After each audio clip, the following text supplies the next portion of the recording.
All right, kids, we're back. Back at the back pig pasture. We're going to be doing electric today. There's going to be a lot of jumping around, a little bit of time lapse. I don't know how this is going to go. This is my first time setting up the way I'm doing it this time. I kind of played around with it over in Senor's pen, but that was obviously on a much smaller scale. But we're going to see how it goes. Got everything in the truck we're going to need. We're going to be doing all the corners with T-posts, doing, again, these plastic wraparound for the T-posts, and these are new. So these are 1/2-inch electrical conduit, and these are the insulators that you put the line through here, put that in, and it stays solid. Just pop these in with some self-tapping screws. I'm hoping they're going to hold up a little bit better than the fiberglass posts with the screw-on insulators. Not that those are bad, but I really want to build this to last, and not come in here and screw around with it all the time. And with those screw-on insulators, you got to screw with them all the time. So I'm hoping this lasts a little bit better. These were super easy to make. I'll pop in quick video of me making those now.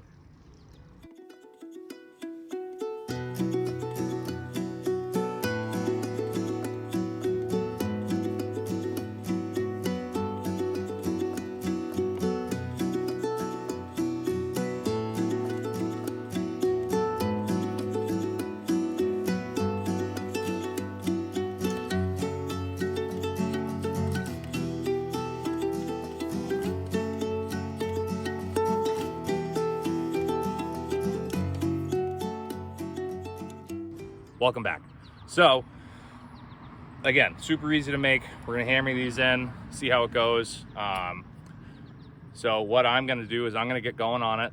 You guys don't need to see me put in T-posts. I'm gonna go through and put all the T-posts in, get those kind of ready, and get kind of set up, and then I'll pop you back on when we start running stuff. So we'll see you guys in a second. All right, so we're back. I'm gonna start. I have all my corner T-posts put in, ran a line along this length. We're gonna go ahead, put all these into the ground. So these are all, most of them are 3-foot length. The conduit comes in 10-foot lengths. So I have I think I have 6 4-footers. I'm gonna use them on points where the fence might be a little off, or I'm at an elevation that I want to make sure that the fence isn't going to move. So I made a little die out of this piece of wood, just kind of took a hole saw, drilled that out to make pounding them in a little bit easier. So what I'm going to do, we'll get this one put in, I'll reset the camera back up, and we'll go to town. We'll see how it goes.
So this is gonna be real fun, seeing as the vibrations of hammering it in knocked all the self-tappers out of the metal conduit. So more than likely what we're gonna do is just keep going, hammer them in, see how it goes, and we'll come back around and put everything back together. So let's do it.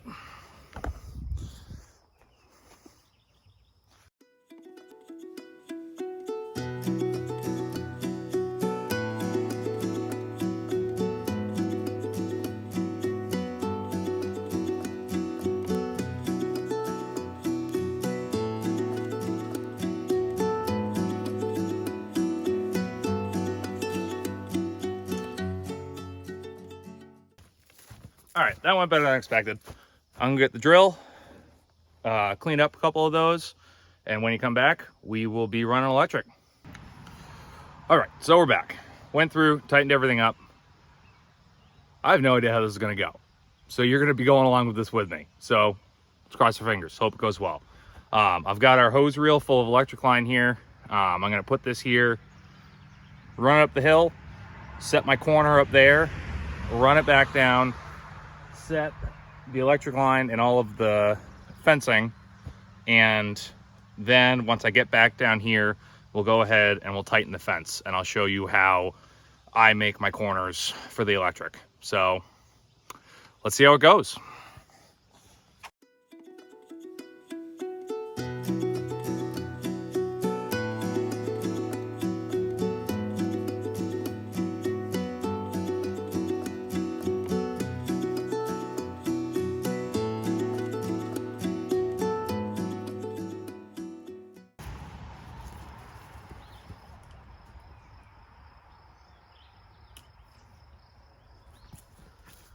All right, so already I love these insulators. I'm hoping they work really well. So I'm gonna change camera angles on this and we're gonna make these corners. All right, so now we're getting this set up. I've got our front fence stretcher out. I gave myself a little bit of extra, and there's going to be extra once we start tightening this and really get that metal strung out. So first off, we are going to get this into the line into the fence stretcher. I always do it a little bit extra. Get that in there. And that's not going to work like that because there's a big old board in front of it. All right. It's a bit of a hiccup. We'll do this. All right, hiccup fixed, hopefully. So, pop that up there out of the way. And we'll start tightening this.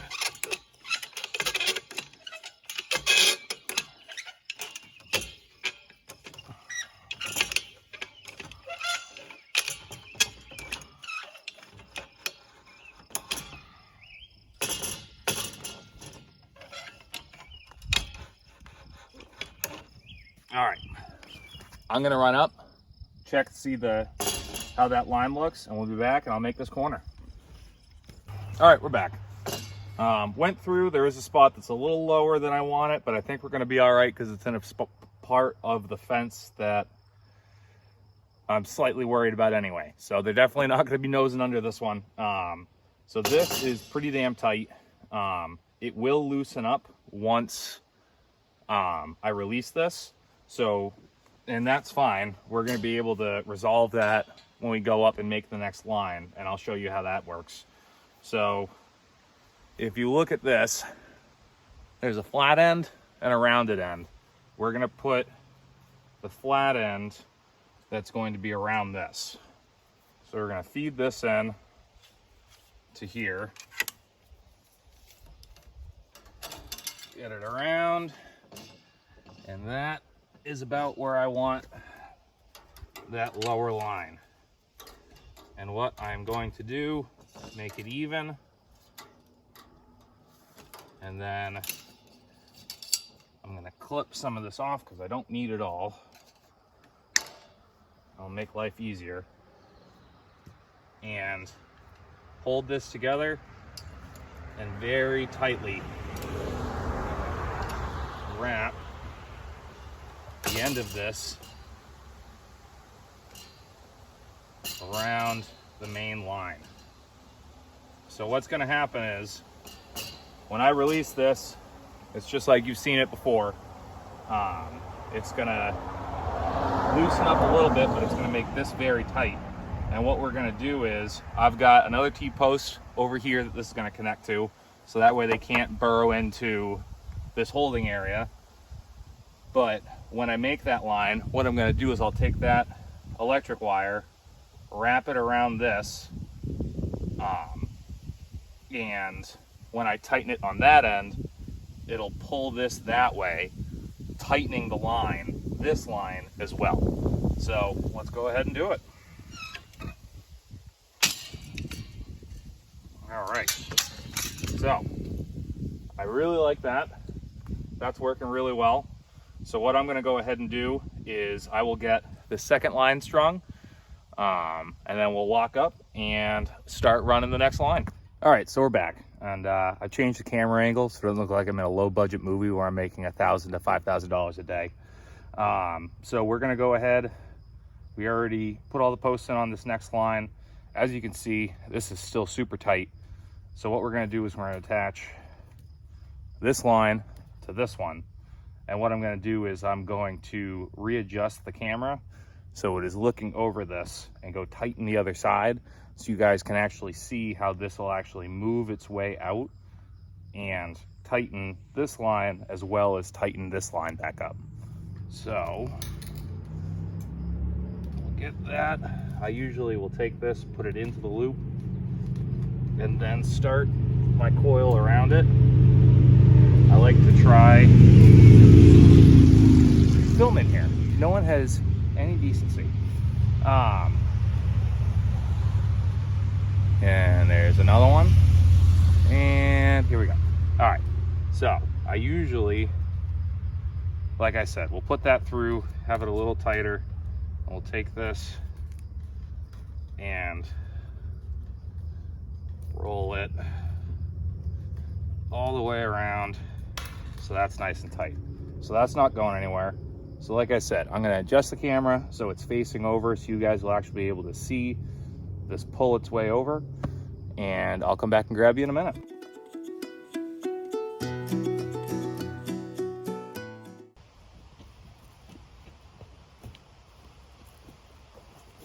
All right, perfect. So as you can see, both these lines are now super tight. So what I'm gonna do, we'll get this all tied off, all set. We'll get this second line done and we'll pop you guys back in a little bit. All right, kids, we are back. It is the next day. I got most of this done yesterday. I've got one more line to run, and we are going to get everything connected. I'm gonna get the corral, that little corral done too. We had a little bit of excitement last night. Our boar senior isn't feeling great. We're trying to figure out what's going on with him. If you're in any of the Telegram groups, you'll know it was a lot of excitement and conversation last night. We are not sure whether it's heat related, whether there's an infection of some kind. I'm waiting on the vet to give me a call back now, so we'll see what happens with that. So we got a wallow going for him right now, some electrolytes, got about a half a dose of penicillin into him until he got a little pissed off about it. So we're figuring it out. We're getting there. I'm hoping for the best. So what I am doing now is, again, just run an electric line. I did want to show you how these insulators work. So I ran this line. I got to go cut it off and get it ready. But we're going to set you up so you can see it. And we'll pop this line over. So what you do is there's this little piece that's connected here. You put it into whatever. They have two separate spots you can put it in. This one has a little more wiggle room. This is probably for a little bit of a bigger gauge. So I'm putting it in the smaller one. And you just do that. So no matter what happens, that's not moving out anywhere. I really, really, really like this setup. I'm definitely going to be using these more for sure. But so what I'm going to do, I'm going to get these two lines done. And I'm probably just going to end up busting out the corral real quick off camera. That one's going to be a quick one. And then what I will do is we'll pull you back. We'll do a little walk around. I'll show you everything, how it all looks. And then I will show you how I'm connecting everything. So see you in a second. What is going on, kids? So we have all the electrical run in this paddock, and I am very happy to have it all done. So as you've seen, we have two wires running the entire perimeter of this paddock. I probably could have done one, but I would rather have an extra little sense of security that everything's going to be good. There are a couple spots where the woven wire is a little high, so more than likely I'm going to go around and kind of pack those with some down trees that are around the area, just to kind of make it so they look at it and go, I don't want to deal with it. We have, there we go. We have our gate opening here. I'm kind of a big proponent of giving a little space, especially on entry and exits, well, gates, I would rather have a little space between the electric fence and the gate. One, it's easier to swing, open and close, and two, they can still push on the fence every now and then all of a sudden it's touching your gate and your gate's electrified. With this, they're going to touch it, they're going to go, I don't want to go anywhere near it, and I don't have to worry about it. And again, we have the same thing on this side. We have two lines run along here, so that way they're not nosing up to the corral and trying to get out that way. I am very happy on how these new insulators worked out. I'll definitely be doing that again when it comes to doing fencing for pigs. It worked out extremely well. It's super durable from what I can tell just by dealing with it now. The fence is not as hot as I would like it, for sure. I definitely need to put another grounding rod in. We have 1, 2, 3 grounding rods in this setup right now. And what I will end up doing is taking another grounding rod and pounding it in up on that corner, and then running a line on top of this fence, so that way the cows don't push on the fence. I'll bring it over on this line over here and attach it to the ground rod that's behind that shelter back there. Other things that are going on, we're still dealing with Senor. He is doing a little bit better from what I can see. He's eating a little bit, walking around a lot more. It's interesting. 9 o'clock, or I made it to Tractor Supply last night with about 5 minutes left, and found out about the new federal laws that grain stores can no longer sell antibiotics and things like that without a prescription from your vet. Was real fond of that. Ended up calling a couple vets, and they're not coming out till Monday. So luckily I was able to figure some stuff out. I definitely have a new grain store I'll be going to that has a lot of the same views I have about the government. So they definitely gained a return customer, but we're just gonna kind of keep our eye on it and see what happens. More than likely we will end up having the vet come out on Monday just to be sure. We do have the antibiotics that we are going to be pumping into him, so we do have the stuff we need to hopefully bring him back. Again, he is up and moving, which is good, but we will see. He's got a little shelter now that he'll be able to get out of the elements a little bit more. He's such a tank that I wasn't too worried about it, but it has been a little warm here, so we're hoping that we'll be able to make this work. So yeah, so this is probably the final video of the construction of this paddock. Like I said, I'll put that grounding rod in, and I'll just do that. There's no need for you to watch me do that. And on one of the next videos there's actually pigs in here, you might be able to see that ground wire going through. I am pretty excited to put pigs on this paddock. As you can see, there is a bunch of different variants of what they're going to be grazing on in here. They definitely, because you can also see in here, there is this fence that I'll be coming through periodically, spreading corn around and having them tear that fence line up so I can come in here with the tractor and pull everything out. but it's actually grown up pretty nice in here. Like I said, I've had cows on here for a couple years now, so there's definitely been some more forage on this part, and there's been a lot more clearing, so there has been some more growth coming in. But with introducing pigs to the cycle on this one, I think it's definitely going to change a lot of things. So more than likely the next time you see this paddock, there'll be pigs in it, or we'll be putting pigs in it. So hope you guys enjoyed the video. Thanks for watching. All right, kids, how we doing? I was in the middle of editing the electric fence video, that's this video, and wanted to give a couple updates because we had talked about it in the video.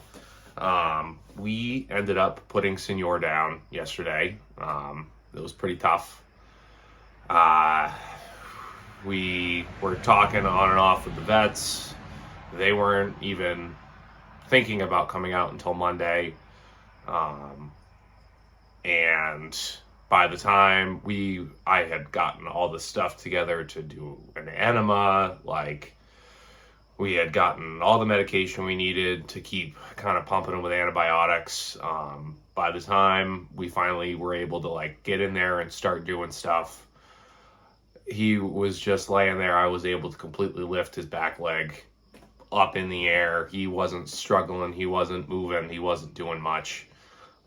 So we made the decision to put him down. That was a very tough decision. I'll admit that. Especially doing what I do for a living. I'm not ashamed to say I cried when that happened. It sucked. I hated to do it.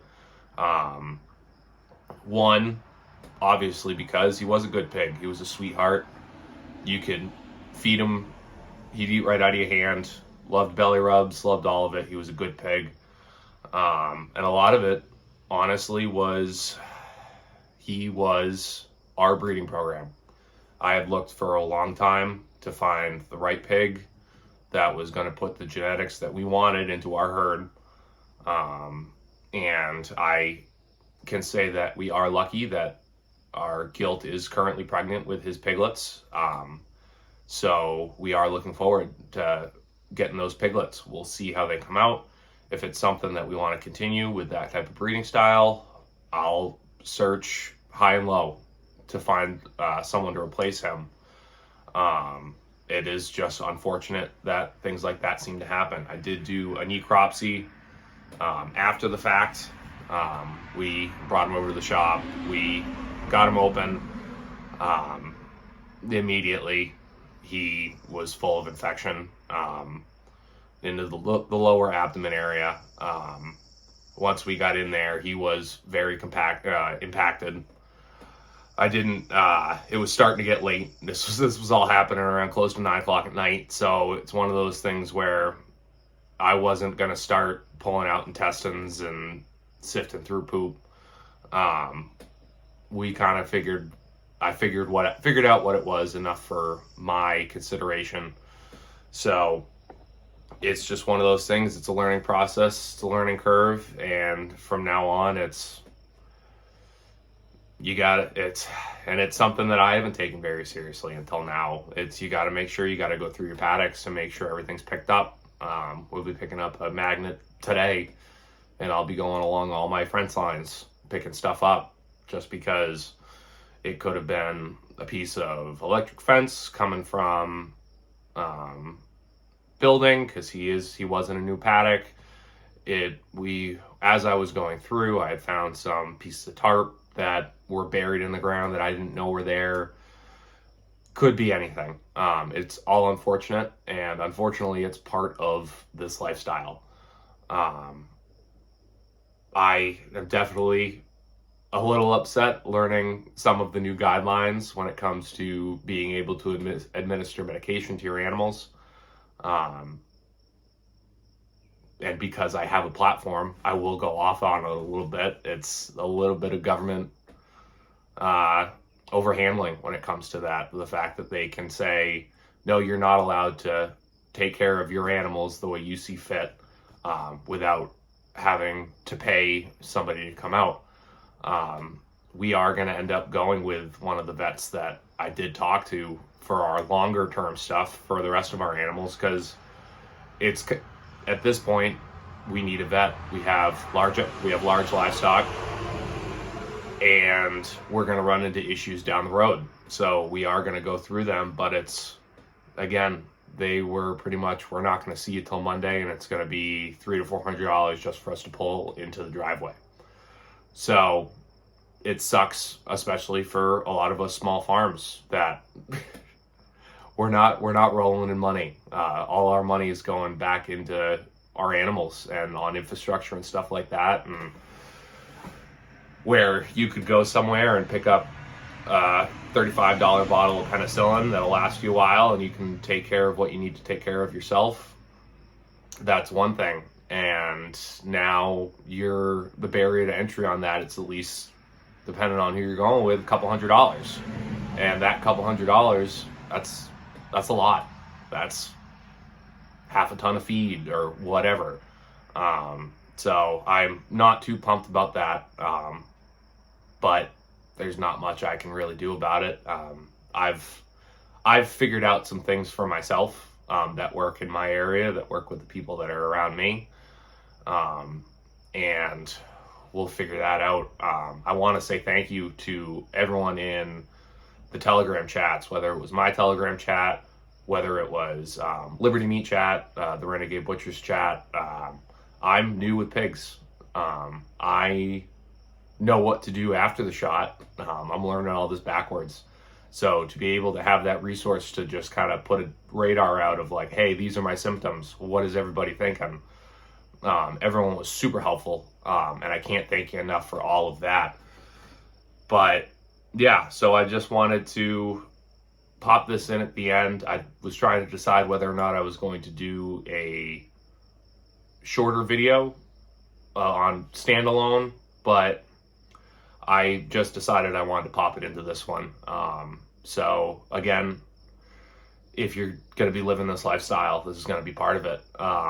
And don't be ashamed. Don't be ashamed to be upset about it. Like I said, I literally shoot animals in the face for a living, and I couldn't watch this. I pulled the trigger and walked away. I let everything happen that needed to happen. And again, it's unfortunate.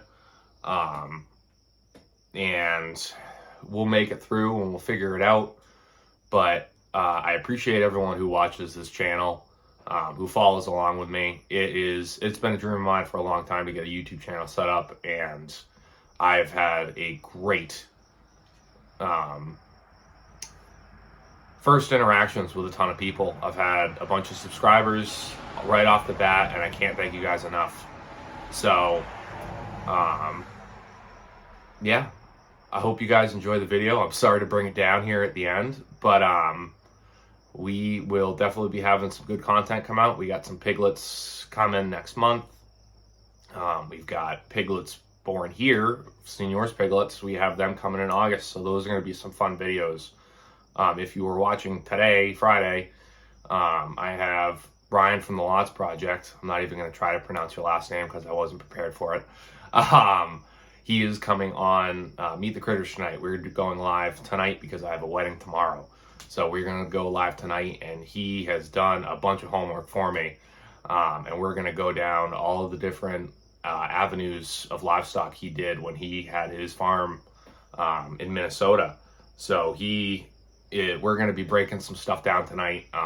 And if people are interested in raising poultry in a production setting, this is definitely going to be one you're going to want to check out. So again, thank you, everybody. Please continue to like, subscribe, comment on the videos. Everything helps me.